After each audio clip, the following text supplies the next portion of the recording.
Oke, kita akan lanjutkan materinya dengan scheduling proses atau scheduling CPU ya, mungkin istilahnya bisa dua macam karena yang di schedule yang mau diatur pengguna CPU, tapi yang menggunakan nanti kan proses. Jadi program akan menggunakan CPU ya, jadi mau dilihat dari sisi yang diatur prosesnya atau yang diatur CPU-nya sama saja. Jadi ada yang menyebutkan CPU scheduling atau penschedulan CPU untuk diberikan kepada proses, atau penschedulan atau penjadwalan proses untuk diberi CPU, ya bolak-balik isinya sama saja ya.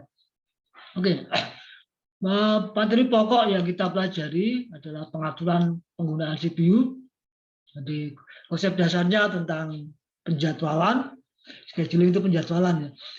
Kemudian kriteria penjadwalannya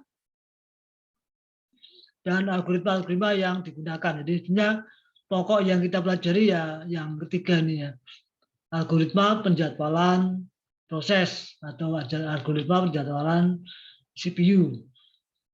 Kemudian lebih jauh lagi kalau misalkan CPU-nya lebih dari satu, nah itu berarti lebih diperluas lah gitu. Sebenarnya dari yang dasar bisa diperluas. Untuk CPU yang lebih dari satu, kita ketahui sekarang kan CPU sudah umumnya lebih dari satu core-nya intinya, tapi fisiknya satu, tapi secara logik maka di situ ada beberapa prosesor. Juga ada mungkin pada sistem yang khusus, salah satunya adalah real time system, ya sistem yang harus bisa mengendalikan secara real time, dalam arti ini biasanya dipakai untuk controlling atau monitoring suatu proses lain yang itu dikendalikan atau dimonitor secara waktu ke waktu terus menerus ya. Maka itu mungkin ada kekhususan ya, kekhususan dalam hal harus membaca datanya dari sistem, kemudian harus diolah dengan keterbatasan tertentu, karena tidak boleh lebih dari suatu batasan waktu, karena kalau nanti lebih dari batasan waktu mungkin prosesnya akan gagal macam itu. Kemudian dari algoritma yang digunakan mungkin bisa dibandingkan satu dengan yang lain, mana yang paling baik digunakan. Ya.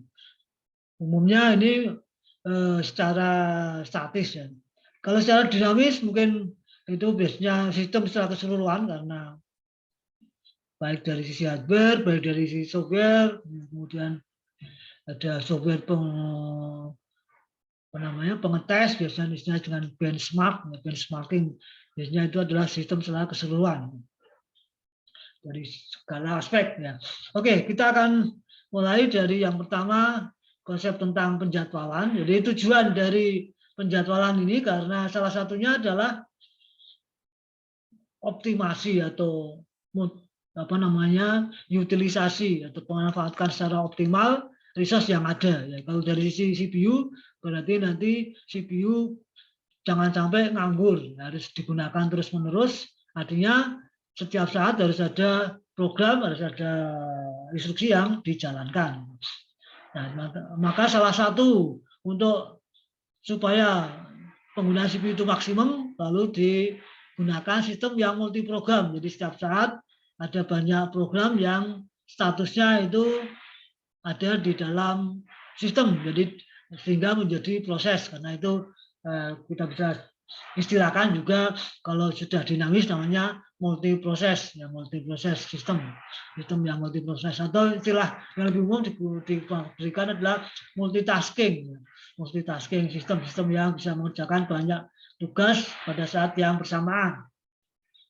Kemudian mungkin tugas itu dari satu user, sehingga kita punya sistem yang namanya single user multitasking atau single user multi programming atau single user multi job atau multi programming ya. Bisa jadi juga pada sistem yang besar ya, kalau sistem kecil kan kita pakai sendiri personal komputer, PC, desktop.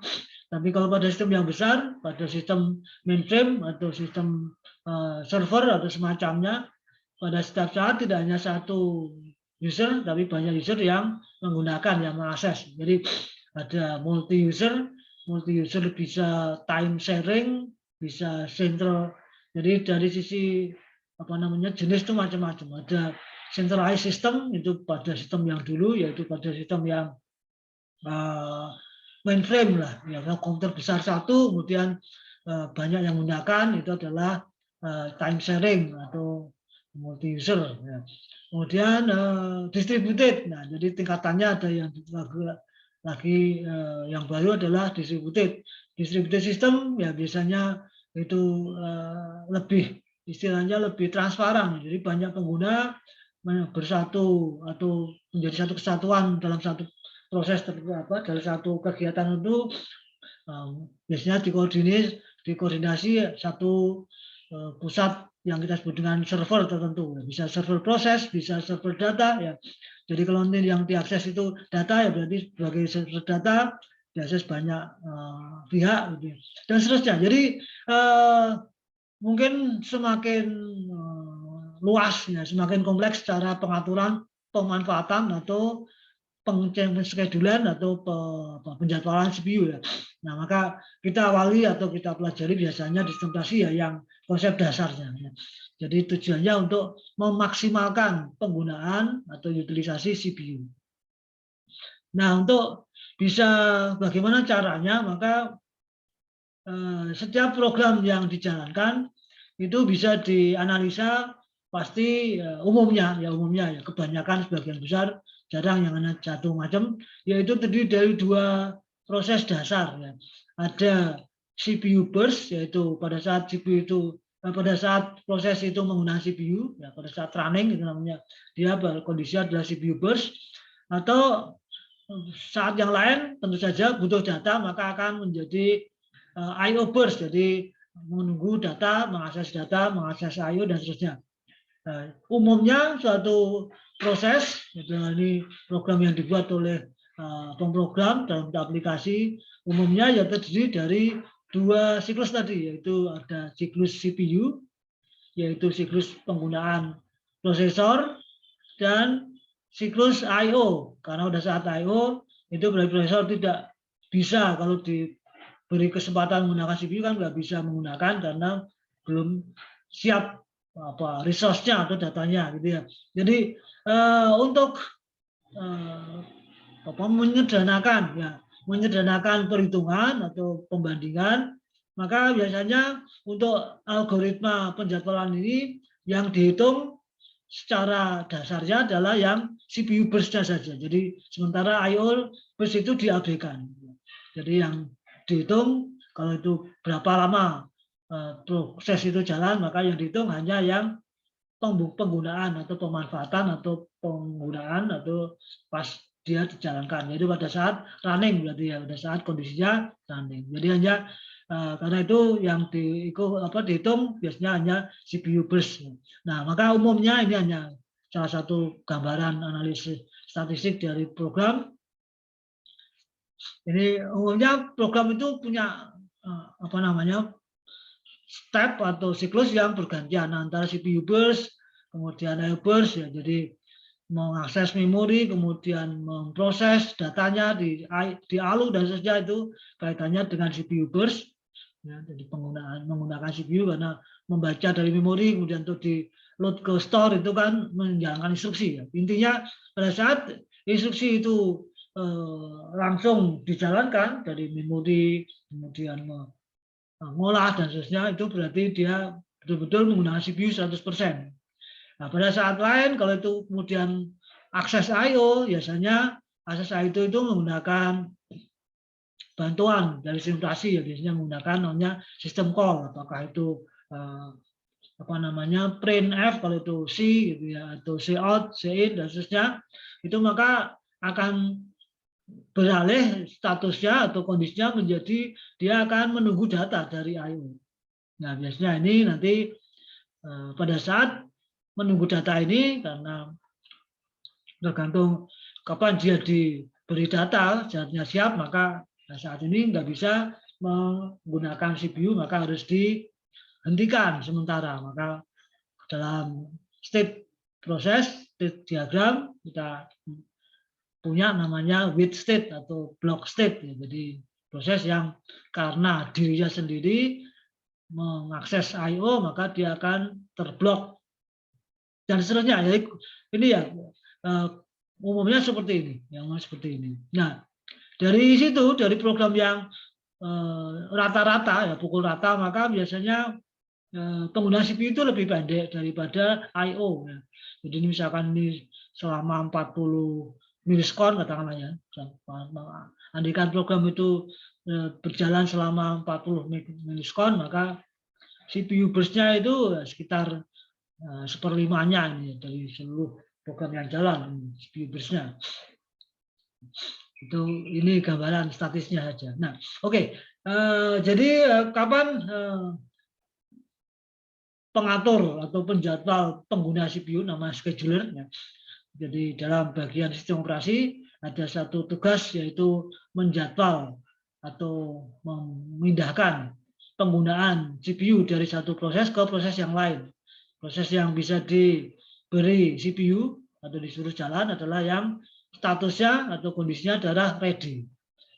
Jadi berarti scheduler ini akan memilih dari proses-proses yang ada di dalam antrian ready ya, kita sudah lihat yang lalu ada ready queue, ada antrian ready karena mungkin ada beberapa yang siap untuk dijalankan, tapi karena sedang dipakai satu proses yang lain kan berarti harus nunggu, maka pada ready queue itu harus dipilih oleh scheduler. Jadi harus memilih satu di antara proses-proses yang ada di ready queue, kalau kita bahasanya adalah ready, maka itu harus dipilih.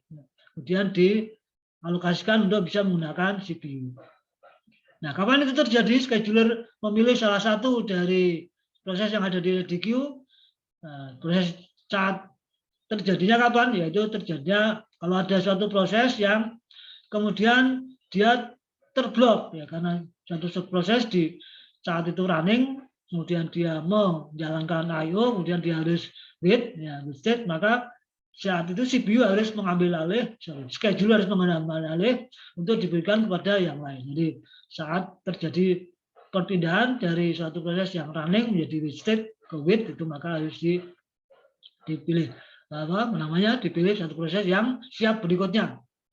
Atau karena yang kedua ini karena memang aturan penjadwalan prosesnya itu dibatasi, maka kalau ada satu proses yang running terlalu lama, maka dia akan dihentikan sementara, maka harus diubah menjadi ready lagi. Maka ini berarti terjadi juga perubahan dari ready ke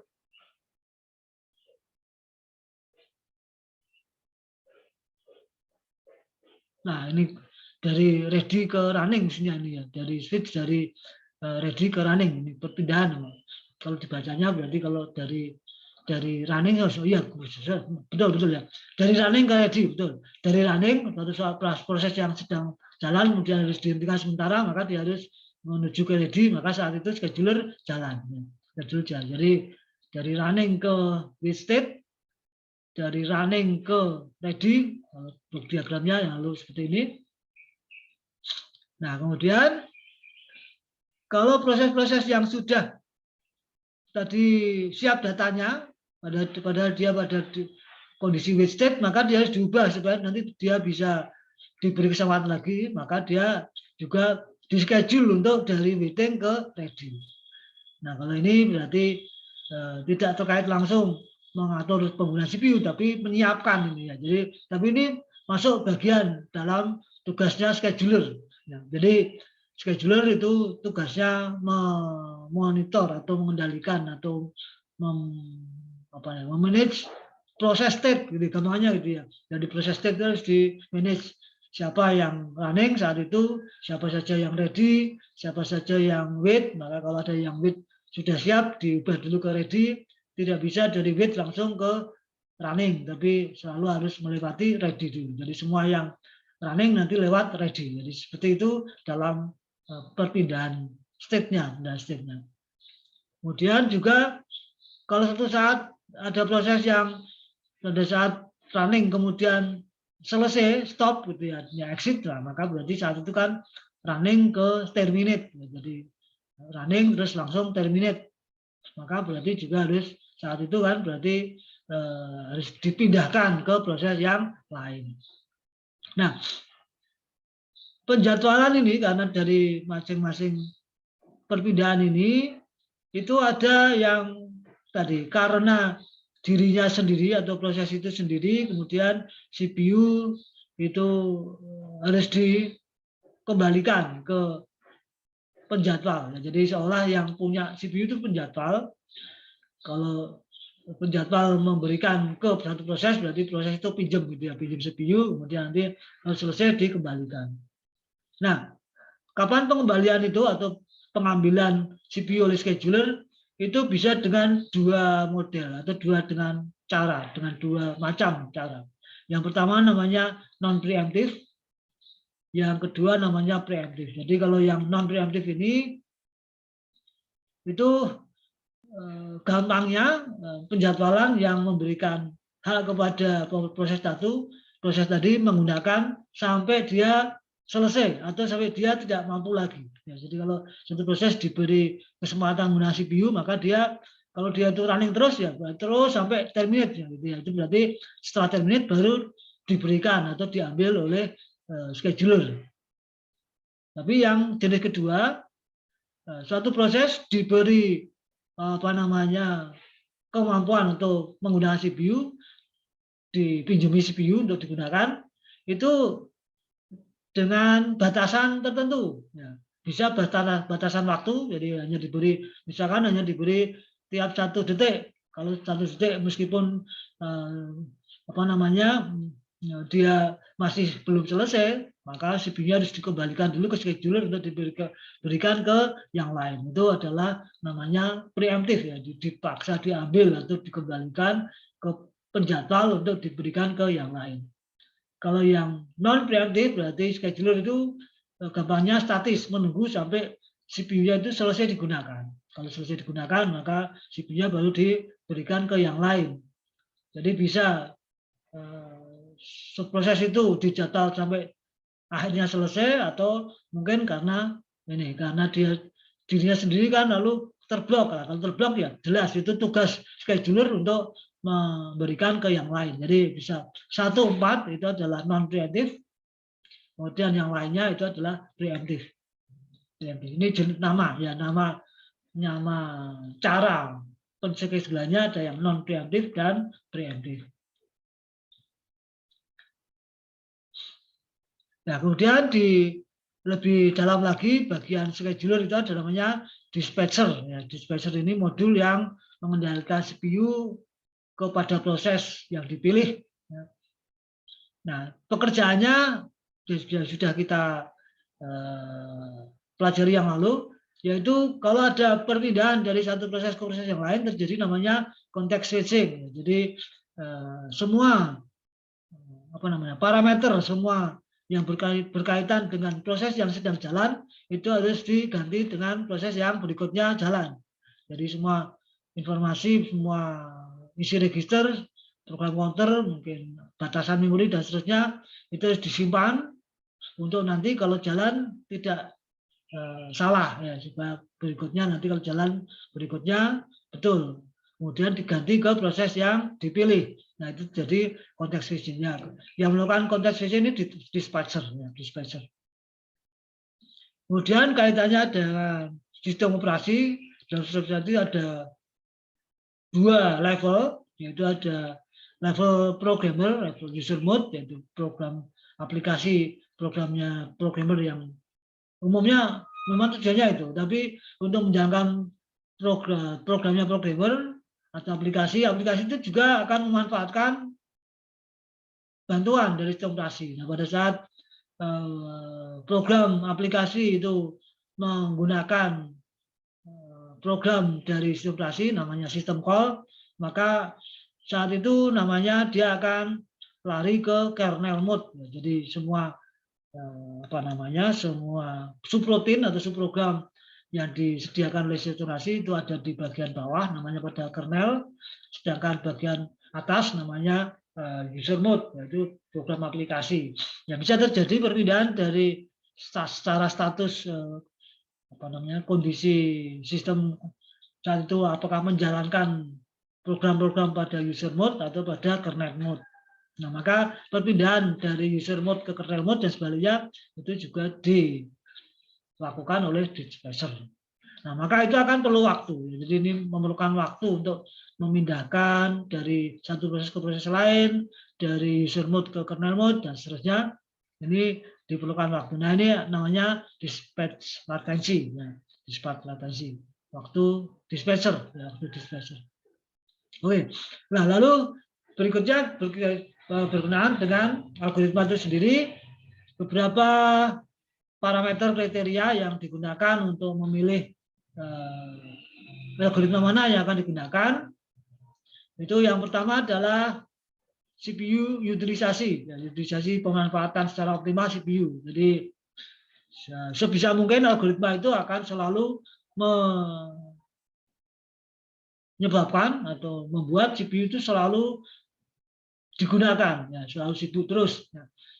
Itu yang baik itu. Jadi CPU-nya terus digunakan, tidak ada waktu kosong bagi CPU untuk istirahat. Jadi selama hidupnya sistem, selama hidupnya komputer, maka CPU terus menjalankan instruksi. Jadi tugas CPU, tugas prosesor kan utamanya adalah menjalankan instruksi, running atau execute instruction. CPU sendiri tidak tahu itu instruksinya dari siapa, pokoknya harus dijalankan. Sejak awal tentu saja dari BIOS, ya, BIOS kemudian pindah ke sistem operasi pindah ke aplikasi balik ke sistem operasi, begitu seterusnya. Ya. Ini dari aplikasi satu ke aplikasi yang lain, itu semuanya itu tujuannya ya eksekusi instruksi. Ya. Entah instruksinya dari mana, itu dari aplikasi atau dari sistem operasi dan seterusnya. Nah, kemudian parameter atau kriteria atau yang kedua adalah keluaran dari sistem, yaitu jumlah aplikasi atau jumlah proses yang diselesaikan pada satu waktu tertentu itu bisa mungkin paling banyak, ya, paling optimal, paling banyak. Misalkan itu harus menjalankan 10 program, ya, maka kalau 10 program itu diselesaikan dalam waktu 1 jam, itu berarti akan lebih baik kalau 10 program itu selesai dalam 2 jam. Kalau selesai dalam 2 jam berarti 1 jamnya cuma bisa selesai 5. Kalau 1 jam selesai 10 itu akan lebih baik. Throughput-nya paling banyak. Kemudian ini kalau ya CPU dan apa namanya dan throughput ini, ya, kalau throughput mungkin bisa terlihat dari luar, ya, kita running sekian program, bisa selesai dalam waktu yang cepat. Di komputer yang lain kita running jumlah program yang sama, kok selesainya lebih lama, berarti komputer sistem yang pertama tadi ya lebih secara kinerja, secara performa lebih bagus. Salah satunya mungkin didukung dengan algoritma penjadwalan yang lebih baik. Kalau CPU utilisasi ini internal, secara user tidak kelihatan. Juga yang ketiga ini turnaround time. Nah, ini internal ini, jadi jumlah waktu yang diperlukan untuk menjalankan masing-masing proses. Jadi kalau tadi ada 10 proses, nanti mungkin ada proses yang selesai dalam waktu 1 menit, ada yang 5 menit dan seterusnya. Ya.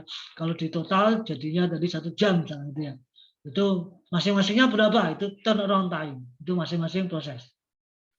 Nah, kemudian ada kriteria yang lain adalah waktu tunggu, waiting time, jumlah waktu yang diperlukan oleh satu proses menunggu dalam ready queue. Jadi kalau satu proses pertama kali start masuk dalam apa namanya ready queue, start kemudian dimasukkan ke ready queue. Nah, di dalam ready queue itu karena masih ada proses yang sedang running kan harus tunggu. Maka waktu tunggu, amount of time proses itu di dalam ready queue itu adalah faktor yang dinamakan dengan waktu tunggu, waiting time. Waiting time itu di dalam ready queue. Kemudian response time. Response time, kalau waiting time ini jumlah, ya di keseluruhan, ya di total di dalam ready queue. Response time ini amount time take from when request was submit until first respond. Jadi kalau misalkan saat klik-klik gitu langsung jalan, maksudnya kelihatan ready queue-nya cuma sebentar, itu berarti respon time-nya lebih baik daripada klik-klik ternyata lama sekali baru muncul di layar. Nah itu artinya secara pengertian umum kan tuh responnya lambat ya, kita jalankan transaksi klik-klik kok nunggu lama sekali gitu ya. Dengan klik langsung muncul di layar. Nah, itu artinya respon time itu yang pertama kali. Ya. Yang pertama kali di running. Meskipun nanti berikutnya dia harus nunggu dan seterusnya. Tapi yang pertama kali itu dari sisi user itu akan lebih bagus, akan lebih istilahnya dari sisi interaksinya itu maka terasa lebih bagus kalau respon time-nya itu cepat ya. Jadi ini pertama kali ya, bukan output. Oke, ini kriteria ya, kriteria. Jadi pemilihan atau untuk mengetahui suatu algoritma itu baik atau kurang baik itu maka dari beberapa faktor waktu ini dan apa namanya yang lain nih, CPU utilisasi. Nah, kalau kita tadi sudah diberi batasan bahwa yang mau dihitung hanya CPU burst ya, nggak kelihatan ini ya CPU utilisasinya ini belum bisa dihitung secara tepat karena yang kita hitung kan hanya CPU time saja atau CPU burst ya. Oke, maka yang bisa dihitung nanti throughput, turnaround time, waiting time, response time. Jadi 4 waktu ini yang bisa diukur untuk suatu algoritma tertentu. Jadi kriterianya ya jadi sudah saya singgung. Jadi kalau ingin algoritmanya baik itu berarti CPU utilisasinya maksimum, throughput maksimum, turnaround time ya minimum paling cepat paling sedikit ya, waiting time juga minimum dan response time juga minimum. Jadi yang maksimum 2 kriteria, yang minimum 3 kriteria. Oke, sekarang akan kita lanjutkan dengan algoritma dasar yang biasanya dipelajari untuk membandingkan satu dengan yang lain, bagaimana kalau itu diaplikasikan. Yang paling mudah pertama disebut dengan algoritma first come first serve. Pertama kali datang, pertama kali dilayani. Atau mungkin istilah lain first in first out. First yang dilayani itu yang first yang in ya, dilayani yang utama. Kemudian tentu saja nanti dia akan selesai, belum tentu ya, jadi mungkin tidak tepat first in first out karena yang selesai pertama kali ya, tapi kalau pakai non preemptive maka sama itu first in first out karena dia diberi pertama kali jalan maka ya dia sendiri yang akan nanti selesai kecuali jadi ada terblok ya. Nah ini pengertian dasarnya mudah, jadi yang pertama kali datang dilayani atau diberi CPU untuk digunakan, ya. Diberi CPU untuk digunakan. Untuk menjelaskan cara kerjanya, ini contohnya sederhana yaitu dengan 3 proses. Ada proses P1, P2, P3. Jadi burst time-nya ini CPU burst saja. Tadi. Ya, jadi andaikan proses itu datangnya urutannya ya ini urutannya P1, P2, P3 tidak didetailkan lagi.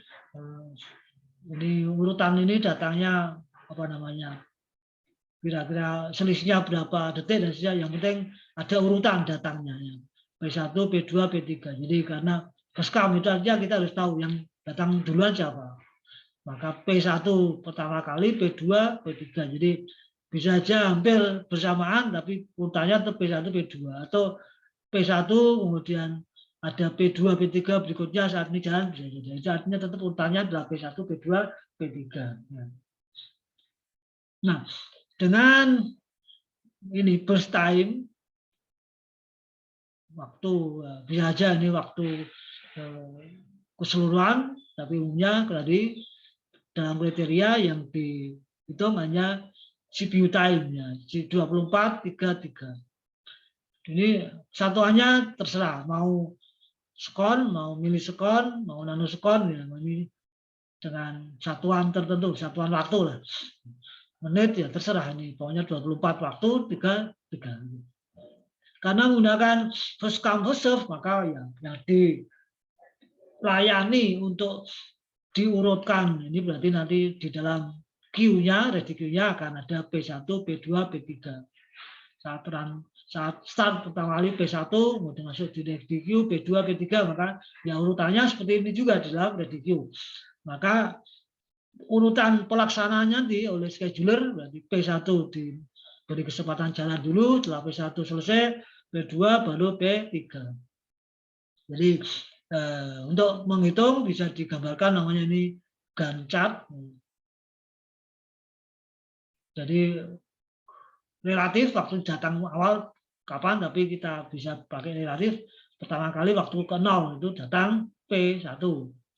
Mungkin P1, P2 ada dekat-dekat di sini, tapi lalu diurutkan jalannya harus P1, P2, P3. Maka karena menggunakan first come first serve, dan ini adalah non preemptif, jadi maka kalau P1 diberi kesempatan jalan, maka dia akan jalan sampai selesai. Butuh 24, berarti selesainya adalah waktu 24. Nah, baru nanti scheduler akan mengganti ke P2 dari 24 ke 23. 24 ke 27 karena 3. Nah, kemudian P2 selesai, kemudian scheduler akan memberikan CPU-nya ke P3 dari waktu selesainya P2 27 sampai waktu terakhir 30. Jadi ini dari total ya, total selesai dari 3 proses itu totalnya ada 30 waktu itu ya, total keseluruhan. Dalam waktu 30 selesai 3 proses gitu ya selesai. Jadi kalau ini dalam waktu 30 ya, throughputnya 3 gitu ya, throughputnya 3. Utilasinya kita anggap ini 100% karena ini kita anggap ini semuanya adalah CPU burst ya, CPU burst. Nah, tapi yang beda adalah waiting time. Jadi P1 karena datang langsung jalan berarti waiting time-nya 0, tidak nunggu ya. Nah, P2 datangnya waktu 0, ya, dekat-dekat di sini lah gitu ya. Jadi ini kita anggap selisihnya sangat pendek antara P1, P2, 3. Jadi hitungannya semuanya dari 0. Jadi 0 tapi urutannya 1, 2, 3 gitu. Sama-sama 0 tapi urutannya 1, 2, 3. Jadi ini yang lalu waktu tunggunya itu 24 karena waktu 24 baru mulai running. Jadi yang P2 24, yang P3 27 karena waktu 27 baru jalan. Jadi kalau di rata-rata ini average waiting time, rata-rata waktu tunggu 3 proses ini di rata-rata jumlah 3 dibagi menjadi 17. Jadi waktu tunggu rata-rata, waktu tunggu rata-rata.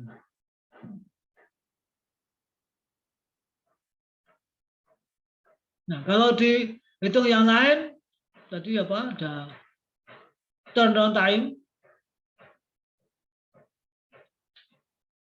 Nah, maka turnaround time-nya ya waktu selesai itu. Nah, berarti ya masing-masing. Ini berarti 24, ini 27, ini 30 ya, karena selesainya karena mulainya dari 0. Jadi kalau itu apa namanya tadi turnaround time ya, waiting time-nya dihitung, respon time-nya, nah sementara respon time-nya kalau untuk first-come first-serve ya sama dengan waiting time gitu ya, karena sekali menunggu langsung selesai. Menunggunya 24 langsung, menunggu 27 langsung selesai. Jadi di sini memang hanya waiting time gitu ya, yang karena yang lain-lain akan tadi turnaround time tadi ya, sama seperti waiting time-nya. Turnaround time itu selesainya 24, P1, P2 itu 27, P3 30. Nah, kemudian apa namanya throughputnya 3 ya. CPU utilisasi 100%. Oke, nah ini gampang ya. Pokoknya prinsipnya begitu. Prinsipnya yang datang dengan urutan dijalankan sesuai dengan urutan. Oke, kita akan melihat ini alternatif ya. Jadi misalkan urutan datangnya itu tidak 1, 2, 3, tapi 2, 3, 1. 2, 3, 1 ini untuk memberikan satu pengertian yang lain, yaitu berarti nanti waiting time untuk P1 itu kan 3 tambah 3. Jadi 2 itu ada 3 selesai, 3-nya 3 selesai, satunya itu baru mulai 6. 6 tambah 2 berapa tadi? Tambah 24, berarti selesai 30. Sementara 2 kan cuma butuh 3.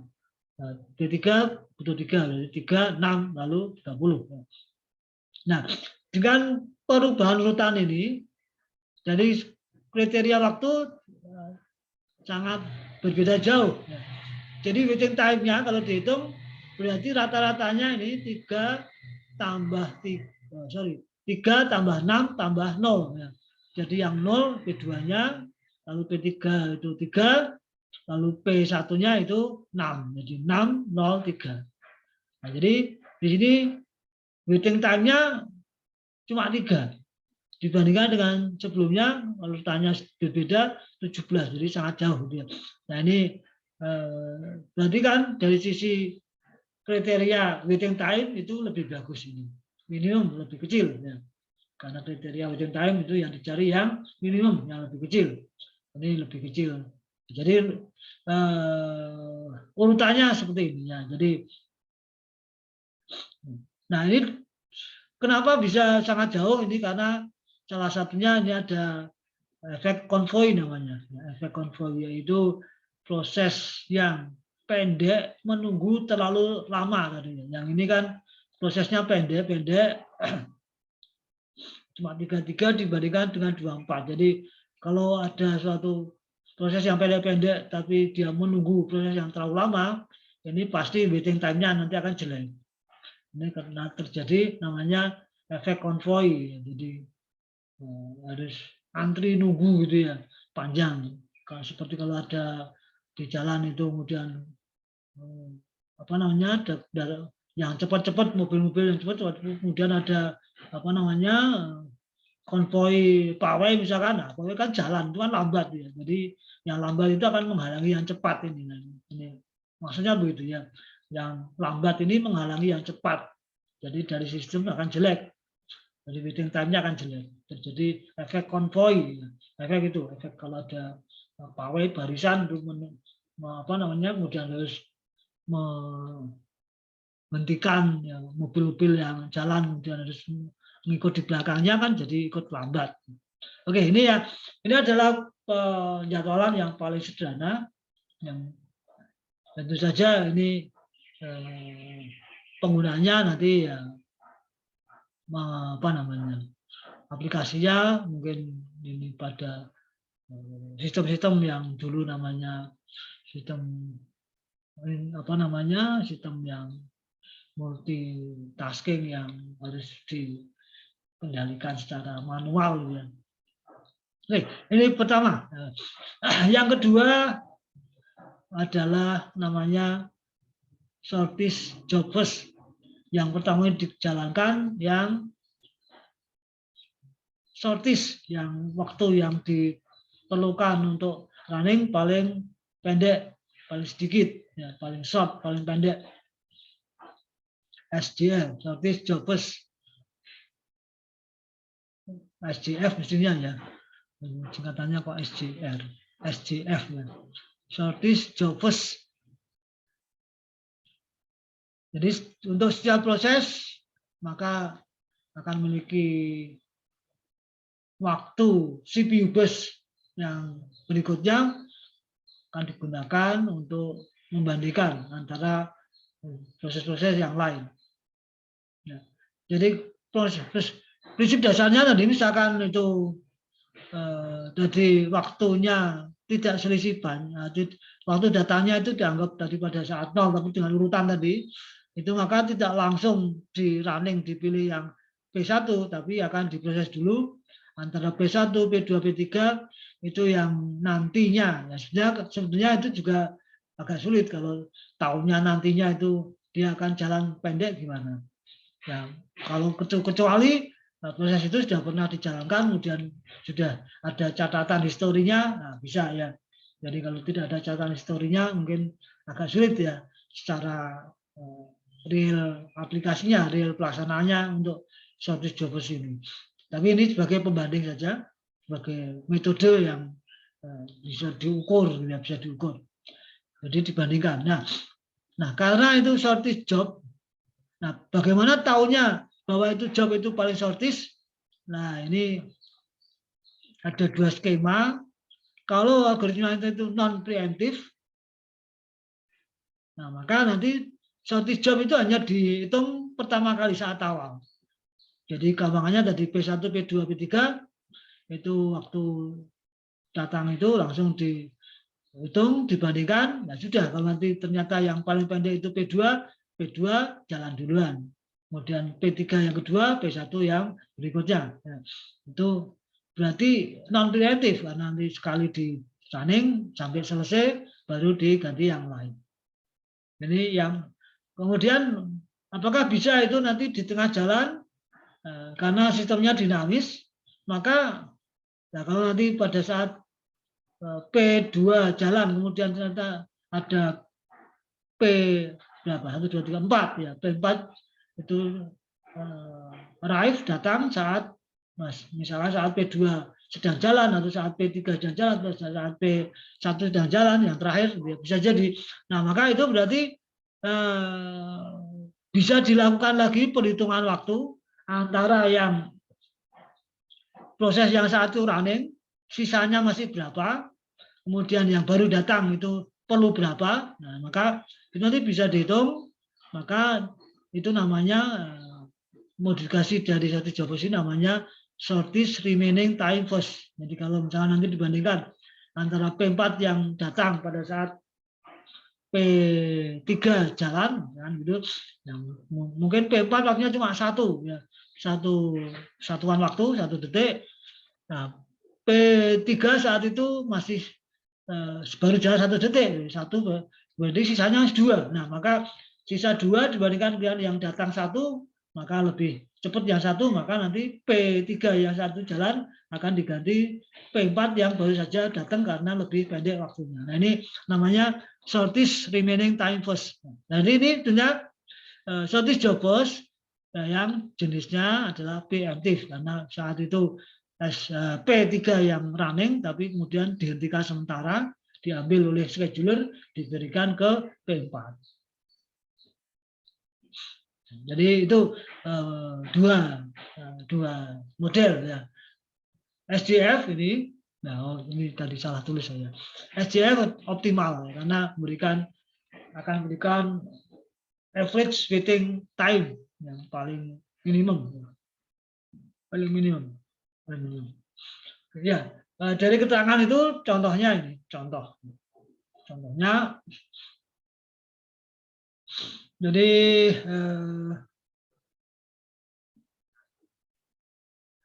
waktu datangnya ini berarti kalau ini diaplikasikan ke yang non preemptif berarti kan ini kapan dimulainya ya ini P1 itu datangnya 0 butuh waktu 7.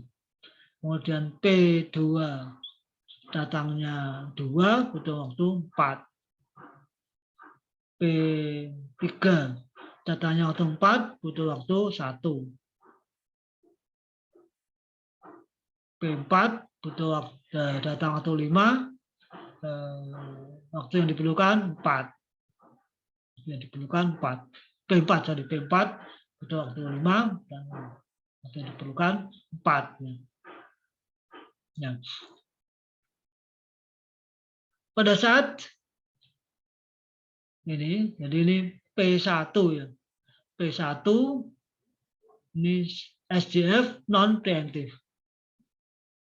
Ini kan P1 tidak ada yang lain pada saat ini, berarti ini akan 0 sampai 7. Kemudian saat waktu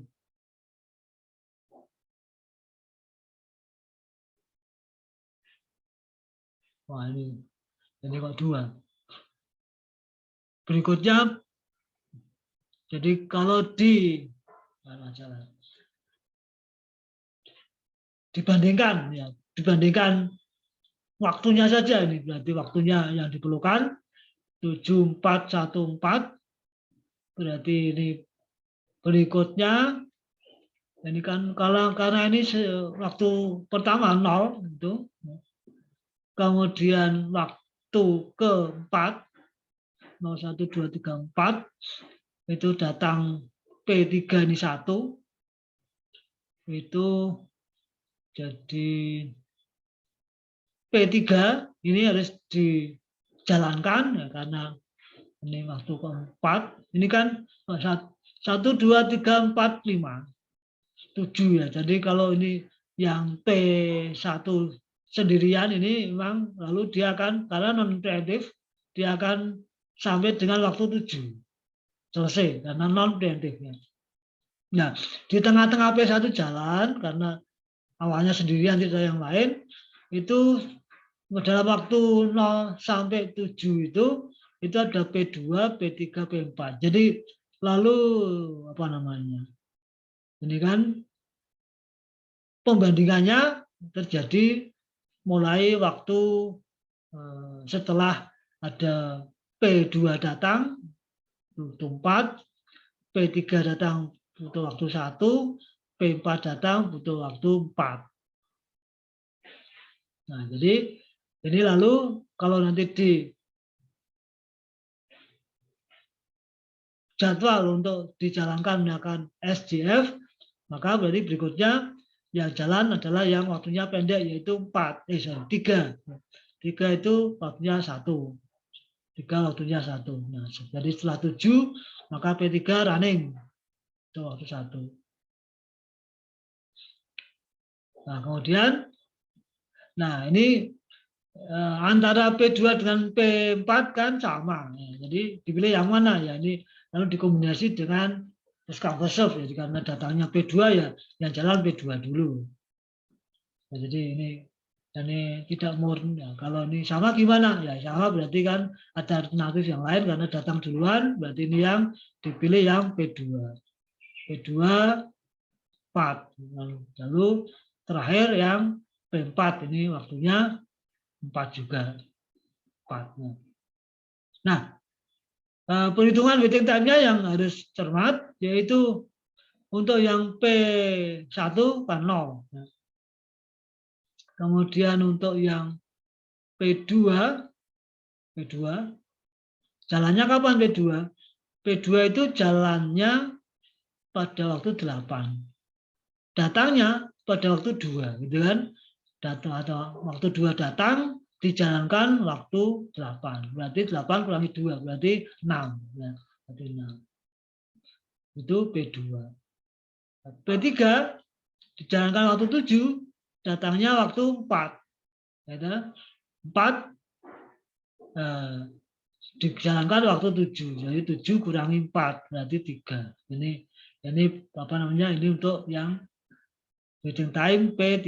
Ini tadi waiting time P2. Waiting time P1 sendiri ya 0 karena 0 langsung jalan. Ini 6 dari mana? Dari dijalankan waktu 8, datangnya waktu 2. Jadi waiting time-nya 8 kurangi 2. Jadi 6. 8 kurangi 2 itu 6. Itu untuk P2. P3 dijalankan waktu 7, datangnya waktu 4. 7 kurangi 4, 3. Kemudian yang terakhir P4 dijalankan waktu 12, datangnya waktu 5. 12 kurangi 5. Jadi waktu waiting time-nya adalah 7. Nah, ini lalu rata-ratanya adalah jumlah proses waiting time-nya berapa dibagi 4. Jadi 4. Ya, ini waiting time-nya 4. Ya. Oke, jadi kenapa ini urutannya begini kok tidak P3 dulu lah? Karena saat 0 ini yang ada cuma P1. Ya. Jadi ini kan P1 jalan dulu. Kemudian baru bisa dikalkulasi sesuai dengan SJF saat 7 ini ya. Saat 7 itu saat selesainya non preemptif dari first come first serve sebenarnya ini P1 kan sendirian, tidak ada yang lain. Di tengah-tengah ini tadi ada datang 2, 3, 4, waktunya 2, waktu 4, waktu 5, datang yang lain. Tapi karena P1 harus selesai dulu karena dia datang pertama kali dan sudah yang lain, ini maka jenisnya adalah non preemptif. Jadi P1 ya selesai, P3 waktu di schedule ya sampai selesai, P2 ya sampai selesai, P4 juga sampai selesai. Ini yang jenis yang pertama. Nah, kecuali nanti kalau ini datangnya semuanya pada saat 0,0, nah jadi ini nanti akan dibandingkan. Lalu beda ya. Jadi kalau nanti arrival time ini semuanya 0,0 ya gitu ya. Di waktu 0 semuanya lalu datang bersamaan 4 proses, nah berarti nanti kalkulasinya beda, berarti pembandingannya nanti berarti langsung dibandingkan, berarti yang jalan pertama kali langsung 3 gitu ya. Kalau datangnya pada saat yang bersamaan ini karena datangnya pertama kali belum ada yang lain. Gimana bandingkan? Belum ada ya. Oke, gitu ya.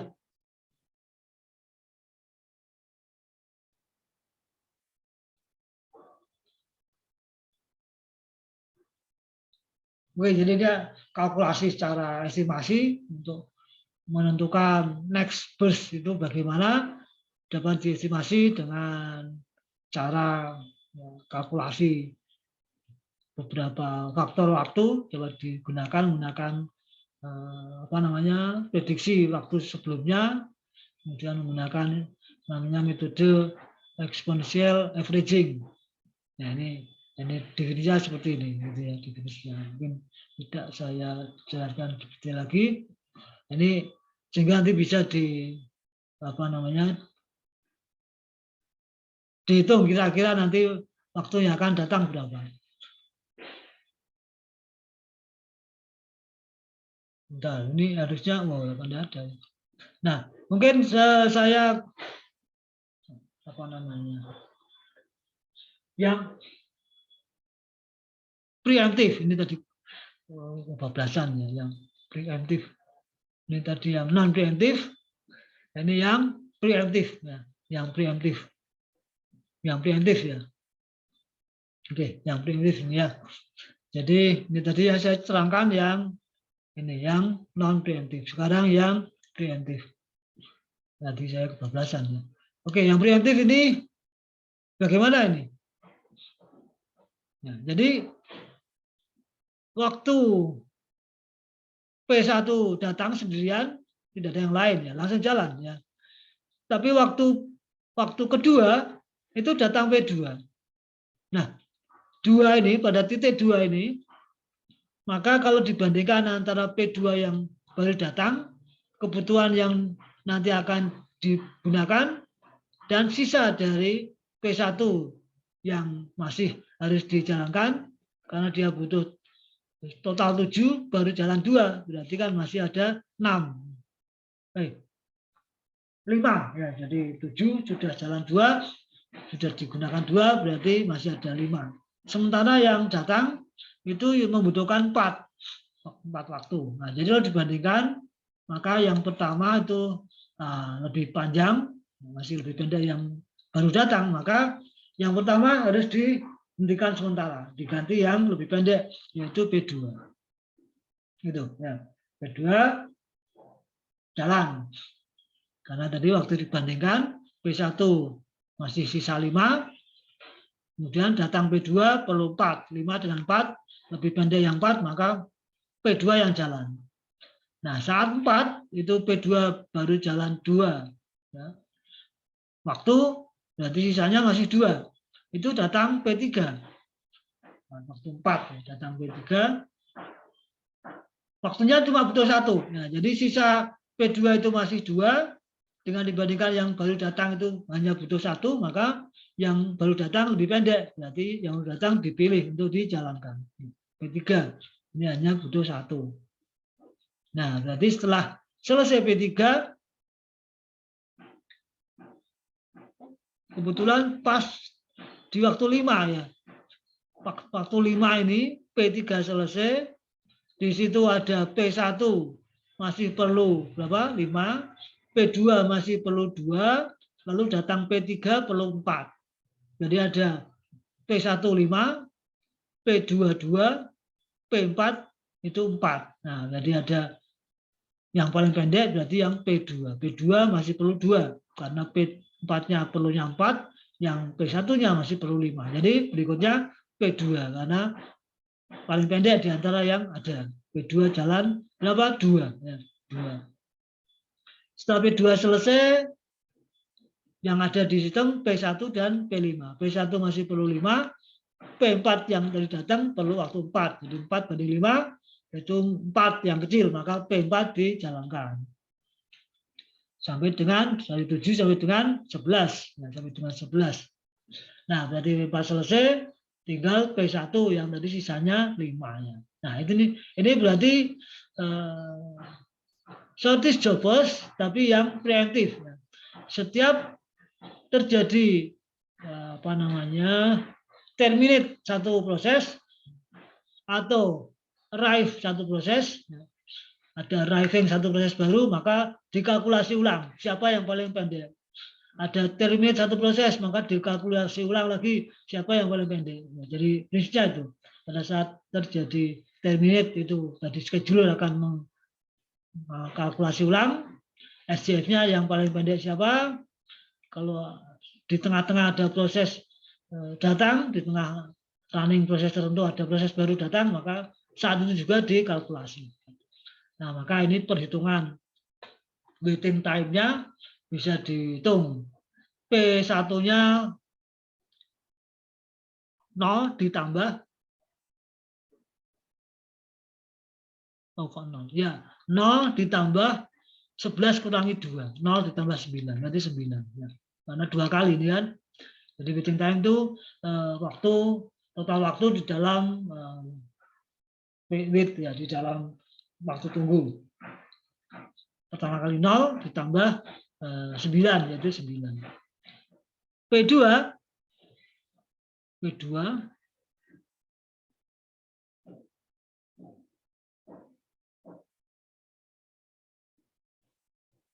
wah ini bentar, ini yang P2 itu kan 0 ya. 2 langsung jalan. Ini yang ini 0. 2 langsung jalan. P1 9, P2 0. Ini 1. 1 itu P berapa? 1 itu 21. Ada P3. P3. P3 ya? P3-nya 0. Hah? P3-nya 0 ya? P3-nya 0. P3-nya 0. P2 itu dari 4 ke 5 itu, Pak. P2 berapa? 1 dari 4 ke 5 itu. P2 0 ditambah 1. Oh, ini 0 ditambah 1 ini ya. Jadi datang langsung jalan, tapi dia berhenti. Diganti P3, lalu ini 5. Jadi 0 tambah 5 kurangi 4. Jadi 0 tambah 1, berarti 1. Ini P2 betul, ini P2 ya. Ini P1, P2, ini P3. P3 datang langsung jalan, selesai. P4 2 ya. P4 2, P4 itu datang 5, 5 kurangi 7 kurangi 5, 2. Ini ya, jadi memang ini langsung ditulis ya. Mestinya kalau mau dibuat jelas dihitung kapan datangnya, di start kapan, tambah lagi kapan lagi. Oke, tadi ini bisa diurang-urang lagi seperti itu. Ini betul ya, tidak salah ya. Saya khawatir salah. Oke, dibagi 4. Jadi 3 ya. Jadi dibandingkan dengan yang pertama tadi, ini yang non preemptif itu 4, diubah sedikit dengan preemptif. Jadi ini dari kriteria waktu itu lebih bagus ini ya, dari waiting time. Gitu ya. Oke, jadi ini algoritma yang dari sisi keseluruhan nanti akan terlihat ini paling bagus ya. SGF ya, tentu saja yang preemptif ini ya. Oke, tadi ini sudah saya singgung beberapa secara dinamis tentu saja untuk menentukan kapan nanti dia akan selesai atau nanti dia membutuhkan berapa, itu kan dinamis. Memang itu berarti kan bisanya ya perkiraan, bisa saja perkiraan berdasarkan histori atau yang sebelumnya. Jadi sudah. Oke, yang berikutnya yang ketiga. Jadi pertama first come first serve, itu cuma satu macam. Shortest job post SJF ada dua macam, dua jenis, yaitu yang non preemptif dan preemptif. Yang preemptif namanya SRTF, shortest remaining time first. Kemudian yang ketiga priority scheduling, penjadwalan dengan menggunakan prioritas tertentu. Berarti di sini akan ditentukan setiap proses memiliki suatu prioritas tertentu. Jadi ada nomor prioritas tertentu yang diberikan kepada setiap proses. Jadi setiap proses memiliki suatu nomor prioritas tertentu. Nah, algoritmanya menentukan yang memiliki prioritas paling tinggi dijalankan duluan. Ya, biasanya dengan nomor yang kecil, ya bisa aja ya tergantung sistemnya. Kalau nanti yang prioritas paling tinggi dengan nomor, tentunya tinggal sistem penomoran saja. Yang prinsipnya pengertian bahwa prioritas paling tinggi itu yang dijalankan duluan. Nah, ini juga bisa preemptif. Jadi seperti karena sistemnya dinamis, karena datanya juga tidak bersamaan, ya saja pada saat berikutnya kemudian datang proses yang lain ternyata prioritasnya bisa lebih tinggi. Biasanya pembagian itu ada beberapa faktor yang menyebabkan prioritas. Pertama mungkin apakah itu dari sisi jenisnya, itu proses dari user. Kalau itu proses dari user akan lebih prioritasnya lebih rendah daripada kalau itu prosesnya dari proses yang internal sistem, sistem call atau library apa ya. Kalau nanti itu berarti maka itu proses itu akan lebih prioritasnya lebih tinggi didulukan. Kemudian seperti hanya SJF tadi, ini ada dua jenis, preemptif dan non preemptif. Jenis preemptif berarti prioritasnya itu statis. Nanti yang preemptif ini bisa dinamis dan bisa jadi berdasarkan kedatangan.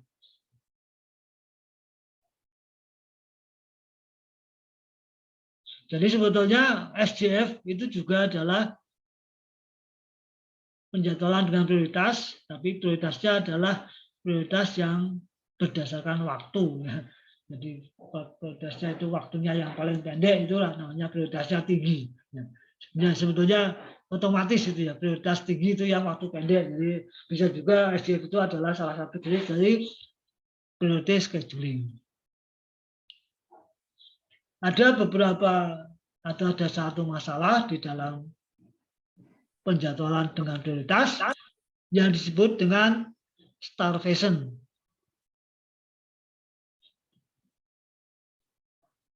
Ini karena sistemnya dinamis, bisa terjadi kalau itu, maksudnya dinamis itu ada proses yang selesai masuk itu ya, yang arrive lalu exit dan seterusnya. Nah, suatu saat kalau ada satu proses yang masuk paling awal tapi ternyata dia itu prioritasnya paling rendah dan tidak pernah berubah, prioritasnya selalu rendah, kemudian berikutnya selalu datang prioritas proses yang ternyata selalu lebih tinggi dari prioritas proses yang pertama kali tadi datang, maka proses yang paling rendah yang pertama kali datang tadi tidak akan pernah dijalankan. Nah, ini lalu starvation, jadi nanti dia akan kelaparan, lapar, nggak bisa makan, nggak bisa pakai CPU ya. Jadi proses itu makannya pakai CPU. Kalau CPU nggak bisa dimakan, dia akan kelaparan. Starvation. Ya. Jadi problem, salah satu jenis problem yang bisa muncul kalau prioritasnya ini di set statis. Satu proses selalu kalau sudah di set prioritasnya tertentu, maka dia akan di situ terus. Nah, bisa jadi akan ada problem namanya starvation. Nah, salah satu solusinya kalau ya dengan prioritas yang dinamis, ya. Jadi namanya aging. Jadi berdasarkan umur. Maka kalau dia sudah berada di dalam antrian gitu ya, maka dia akan berangsur-angsur prioritasnya akan naik. Pertama kali paling rendah, tapi karena waktu berikutnya ada datang proses baru prioritasnya lebih tinggi dari dia, maka mungkin dia nanti akan dinaikkan satu tingkat, sehingga diharapkan nanti berikutnya kalau ada proses yang datang lagi, dia punya prioritas yang lebih tinggi dari yang baru saja datang. Ini aging namanya, aging. Oke, mungkin ini contohnya kalau tidak ada, ya bisa dibuat sendiri contohnya. Oke, yang berikutnya round robin. Di 1 first come first serve, 2 shortest jobbers, yang ketiga priority, yang keempat round robin. Jadi ini bergantian berdasarkan time kuanta, jatah waktu tertentu. Jadi setiap proses nanti di dalam sistemnya sudah ditentukan ada suatu waktu tertentu yang diberikan kepada suatu proses untuk bisa menggunakan CPU. Kalau penggunaan CPU melebihi waktu yang diberikan, maka secara otomatis dia akan dihentikan sementara. Jadi scheduler akan menarik CPU-nya untuk diberikan ke yang lain. Jadi setiap proses akan memiliki satu waktu tertentu untuk menggunakan CPU, namanya time quanta, waktu ya, kuantum. Ya ini mungkin secara sistem settingnya mungkin sekitar ini 10 sampai 100 milisekund. Kalau dalam waktu itu tidak selesai, maka proses akan diambil CPU-nya, diberikan ke yang lain. Nah, berarti proses yang tadi dihentikan itu akan dimasukkan ke ready queue. Jadi urutan ready ini saja di urutan belakang ya. Jadi antrian itu kan seperti itu.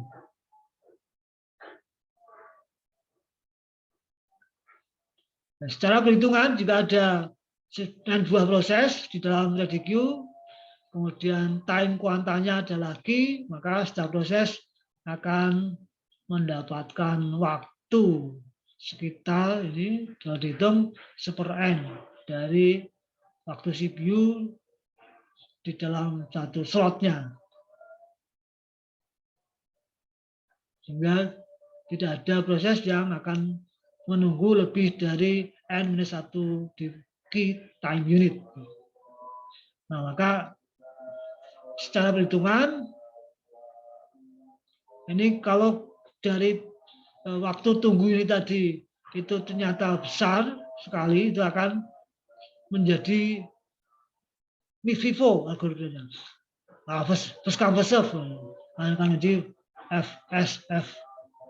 CFS ya, first come first serve.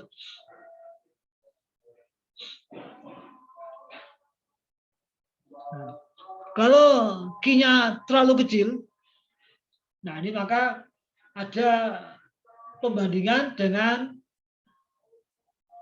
context switch ya. Jadi karena context switch itu juga perlu waktu.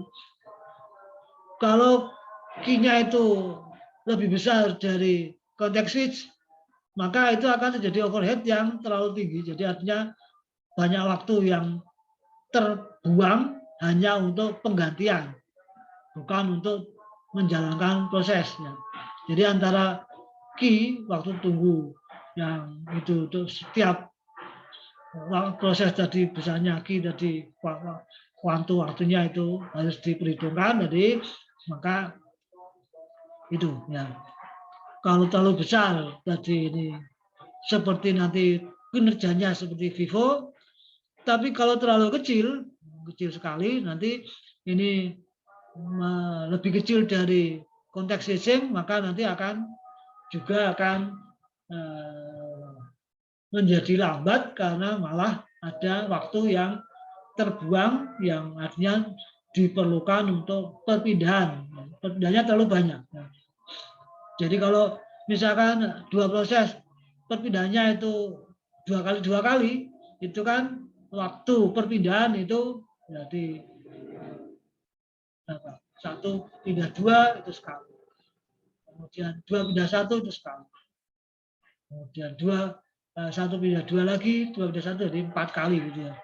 Jadi kalau 2, jadi terjadi 4 kali perpindahan. Tapi kalau itu 1 kali perpindahan itu 1 milisekon, ya berarti kan 4 milisekon itu dulu kan.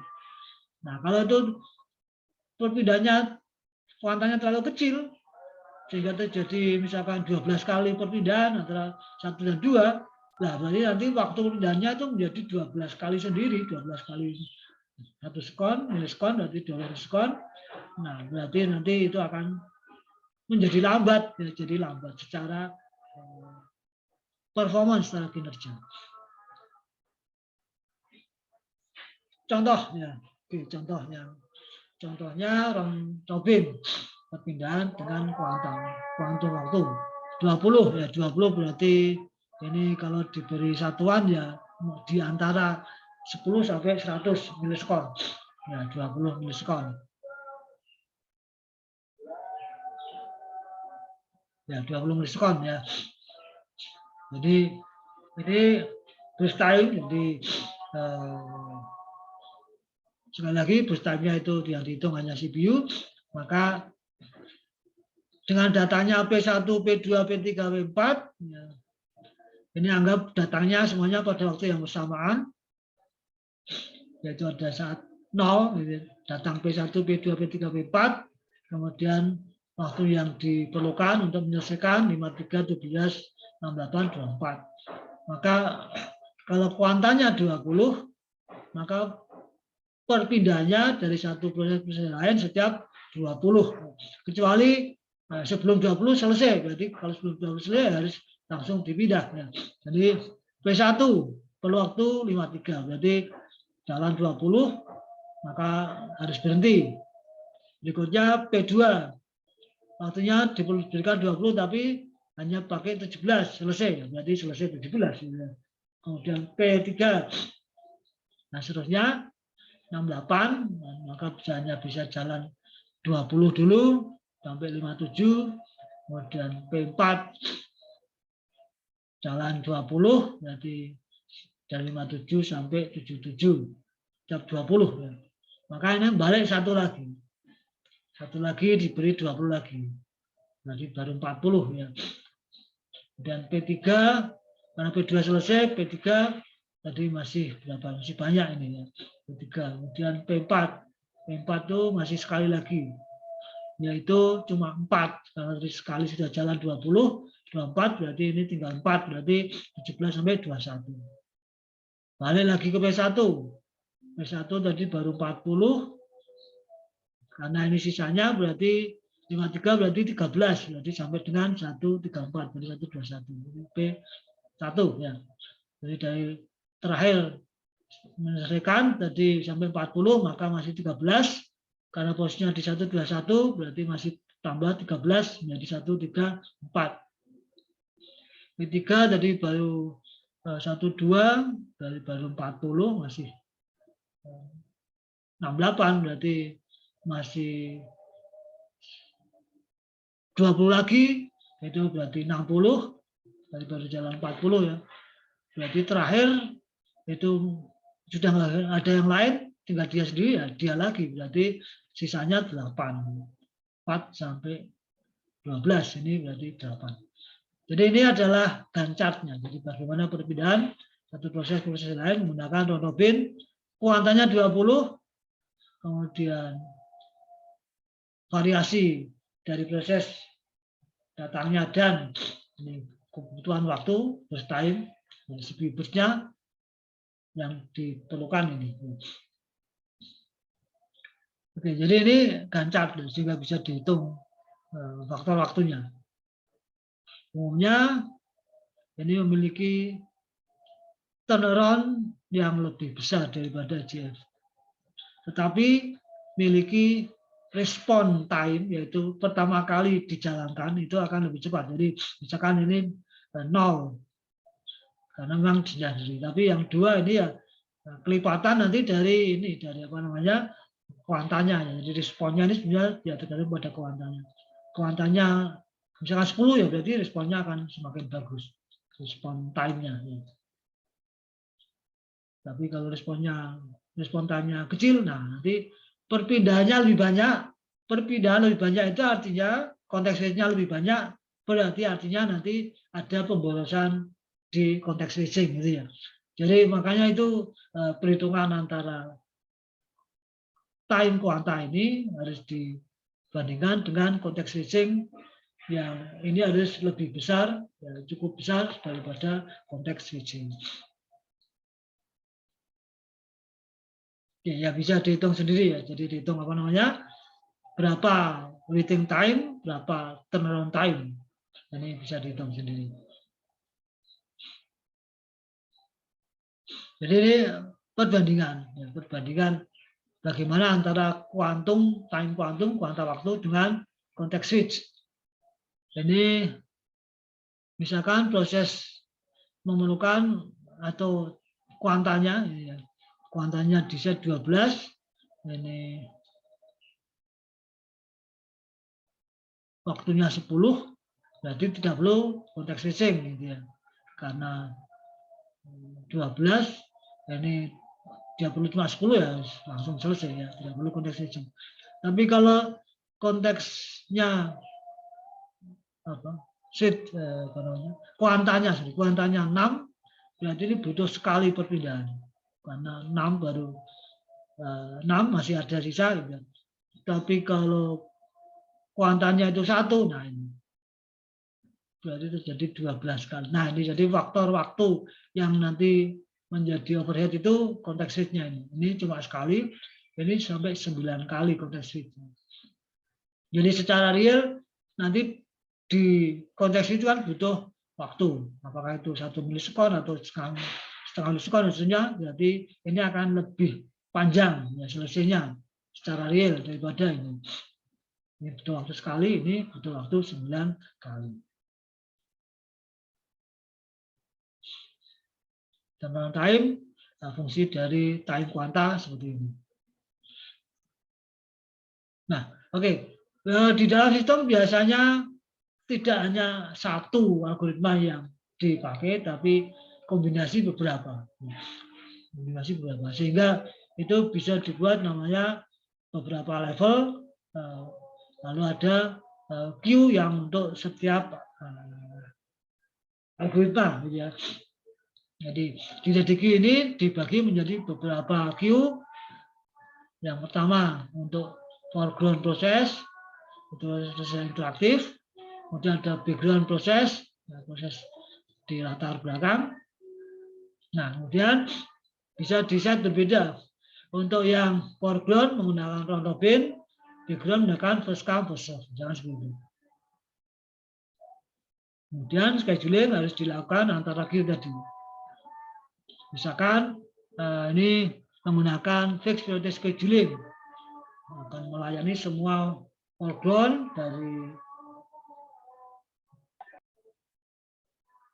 daripada yang background. Nah ini nanti bisa ada kemungkinan tadi problem namanya starvation tadi. Kemudian pada round robin tadi time slice-nya itu akan diberikan tertentu, misalkan untuk yang foreground itu 80%. Nah, kemudian kalau nanti dia berpindah dari foreground menjadi background menjadi 20%, misalkan gitu. Ada dinamik. Jadi nanti proses pertama kali akan masuk ke sistem dibagi-bagi. Ada yang mana itu masuk di mana dia? Masuk di proses prioritasnya paling rendah atau paling tinggi. Paling tinggi itu kernel, priority sistem. Kemudian proses interaktif itu juga diberi prioritas tinggi. Ini editing, ini interaktif ya. Nah, batch processing itu proses yang running di belakang. Kemudian ini ada tambahan, ada proses yang lain, ini proses luar mungkin ya, eksternal.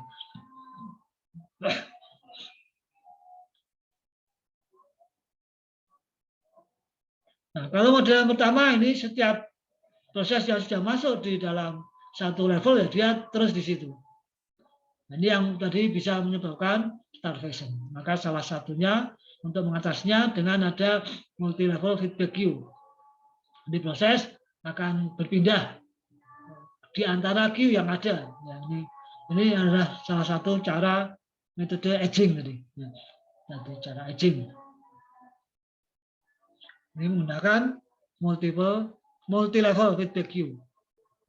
Ya, dengan cara berapa queue yang ada, kemudian ada scheduling untuk masing-masing queue, kemudian ada cara untuk menentukan kapan itu mengupgrade dari proses dari satu queue ke queue yang lain. Gambarannya ini gambarannya.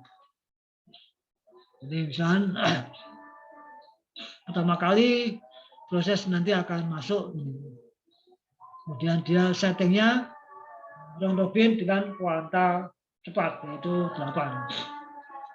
Kalau ternyata 8 itu enggak selesai, dia akan turun menjadi level yang berikutnya, menjadi round robin dengan kuota waktu yang, karena ini levelnya lebih rendah ya kuantanya dibuat lebih tinggi. Ya. Kemudian paling bawah kalau juga belum selesai nanti akan menjadi first come first serve. Ini yang terakhir, ini pokoknya kalau pasti akan selesai nanti first come first serve. Ini multi level feedback queue dengan antrian yang bervariasi. Nah, misalkan ini 2 level ini dengan robin dengan beda kuanta, yang paling bawah dengan first come first serve.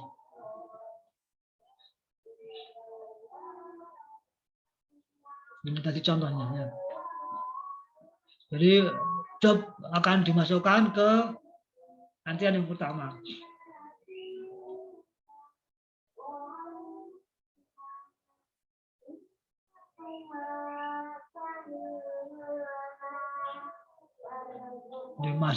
Sebenarnya masuk ke awal tadi itu kan ya langsung dilayani ya first come first serve di sini. Tapi dengan round robin ya. Round robinnya jadi 8 minskon ya. Terus kalau nggak selesai masuk ke 16, akhirnya nanti masuk ke yang paling bawah. Gitu ya. Oke. Ya yang itu saya kira yang pokok-pokok ya, pokok-pokok dalam penjadwalan proses atau penjadwalan CPU. Yang berikutnya itu pengembangan.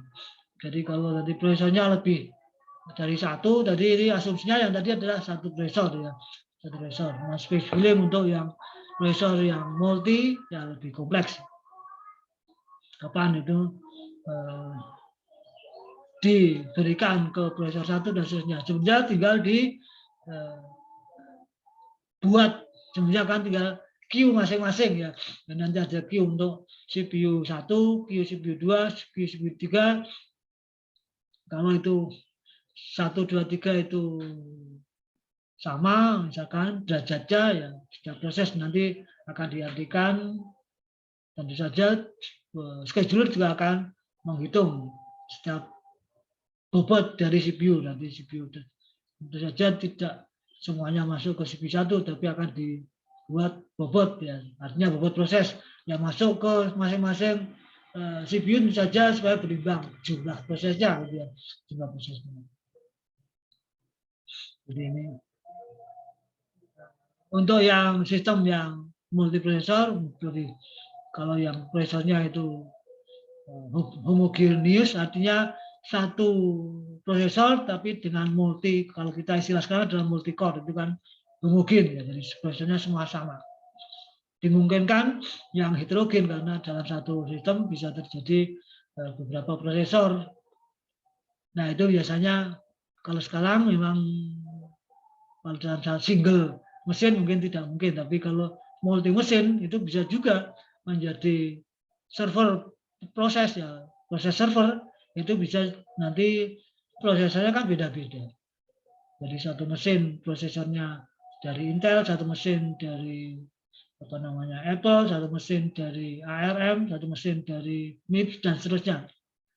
Nah itu berarti sudah lebih tinggi lagi, namanya ada distributed operating system. Jadi nanti sistem itu bisa menangani lebih dari satu mesin, ya, lebih dari satu mesin. Tapi dari operasi terlihat satu mesin, satu single system, satu sistem tapi multi mesin, ya multi mesin. Itu berarti kalau satu sistem multi mesin berarti juga pasti mesti multi prosesor dan pasti itu heterogeneous, ya. Bukan pasti, ya, bisa heterogeneous. Tapi kalau satu mesin multiprosesor umumnya itu adalah yang homogen, prosesornya satu jenis. Nah, itu akan lebih mudah dari sisi sistem operasi. Nah, kemudian ada mekanisme asimetrik multiprocessing, hanya satu prosesor itu akses sistem data structure. Ini untuk keperluan sharing data. Sistem yang lain yang mungkin juga ada lebih khusus, ya, lebih khusus itu real time sistem yang digunakan untuk memproses dan menjalankan program dari data-data yang sifatnya real time. Biasanya monitoring secara real data dari lapangan. Contohnya untuk sistem cuaca, ya, untuk prediksi, untuk ramalan cuaca gitu, ya. Itu bisa pada long time, ada waktu yang lama. Tapi kan gathering datanya mungkin diproses dari history, bisa saja yang diperlukan itu data-data yang saat itu untuk yang short, ya, yang short scheduling, ya, short time, yang harus bisa memberikan putusan setiap saat terkait dengan data yang sesaat, itu maka itu lebih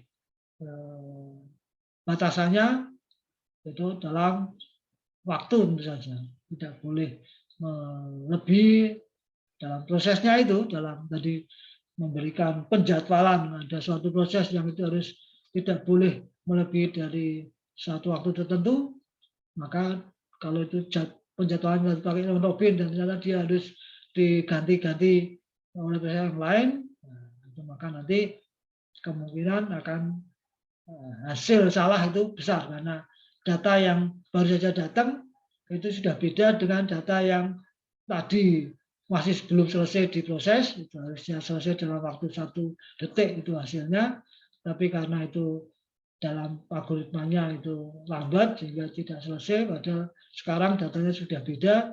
Nah, nanti kalau kesimpulan sekarang dipakai untuk menentukan kendali action yang sekarang nggak cocok karena itu data yang tadi mau dipakai untuk sekarang. Artinya harus bisa data sekarang itu diproses dengan cepat, langsung memberikan action saat ini, sehingga kaitannya itu dengan biasanya dengan on off, dengan meng-on-kan, dengan meng-off-kan suatu sistem. Katakanlah itu harus membuka keran atau harus menutup keran, kalau kaitannya dengan sistem yang real time. Dari sistem komputer sendiri biasanya hanya terkait dengan mengendalikan piranti yang kaitannya dengan on off biasanya. Ya, aktuator namanya. Kalau data itu dari transducer, dari sensor biasanya, kalau nanti output atau hasil dari proses yang dibaca dari data real time tadi itu harus langsung diberikan action. Nah, actionnya biasanya nanti berupa hasil itu benar atau salah atau tidak, atau bisa juga seberapa misalkan itu harus membuka keran, harus dibuka seberapa persen dan seterusnya. Jadi sebenarnya berapa persen itu juga artinya nanti tidak bisa berapa persen sebetulnya. Sebenarnya lalu terdiri dari beberapa titik, maka nanti kalau satu titik yang di-on-kan itu berarti 1%. Kalau 2 titik berarti 2% dan seterusnya. Itu kaitannya dengan real time. Jadi ini di luar topik kita, ya. Jadi ada real time operating system juga ada sendiri. Oke, itu ya. Ini gambaran aja beberapa faktor waktu yang menjadi penting. Ini ada respon interval, ada intra-processing, ada dispatch latency, kemudian ada ini yang real time execution, ini tadi yang untuk real time sistem ya. Jadi ini harus sangat cepat, yang ini harus sangat cepat. Harus sangat cepat. Oke, nah itu aja saya kira ya, yang lain bisa dikembangkan ya, dikembangkan. Ini hanya kita mempelajari yang dasar-dasar dari bagaimana manajemen resource. Untuk yang paling utama adalah resource proses, yaitu prosesor. Karena itu untuk utamanya komputer kan running program atau execute instruction, ya itu ya. Jadi running program itu akhirnya ya utamanya adalah, tugas utamanya adalah execute instruction. Bagaimana pelaksanaan yang kalau kita sudah ketahui yang lalu ya, utamanya sederhana, yaitu setiap instruksi dikerjakan 3 siklus, dibaca, diterjemahkan, dikerjakan. Itu kalau pada level hardware yang paling bawah ya. Jadi hardware yang paling bawah itu mudah, karena ya mudah kenapa? Ya karena cuma dia menjalankan instruksi, hasilnya ya cuma 01, yang didata 901, tapi dari pengertian yang level lebih atas lagi, dari level aplikasi, dari level instruksi, itu semakin kompleks karena banyak yang perlu di manage ya, dikendalikan. Oke, saya kira itu untuk hari ini. Ada pertanyaan? Kalau tidak, sementara kita cukupkan. Kita absen dulu ya. Absen dulu, saya close dulu ini. Oke, ya. Belum ada pertanyaan. Nah, ada chat apa ini? Ada chat tadi. Oh, enggak ada, ini cuma apa namanya? Chatnya antar teman sendiri. Oke, nah apa? Oke, ya. Ya, saya akhiri sementara untuk sampai dengan kuliah ke-7. Ini belum di-on kan? Saya tunggu, masih belum on.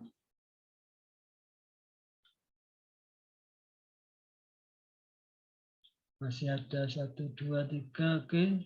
1, 2, 3 masih 3 lagi. Muhammad Ridwan, Tommy Dwi Putranto, Edu Agritama belum on. Tommy tidak on. Oke, kalau tidak ya sudah. Saya hitung ya. 1, 2, 3. Saya cek dulu kalau nembak masuk.